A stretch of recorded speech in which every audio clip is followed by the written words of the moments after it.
Welcome, today in front of me REALME C25s, and I'll show you how to install iPhone keyboard on this device. So first you should go into the Play Store, and here in the search pool enter the green Apple keyboard.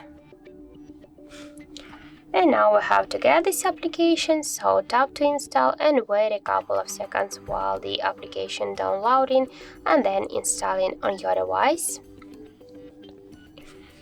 After that, just open the application. Here click here enable in settings, and near the green Apple keyboard click once on the switcher, click to activate.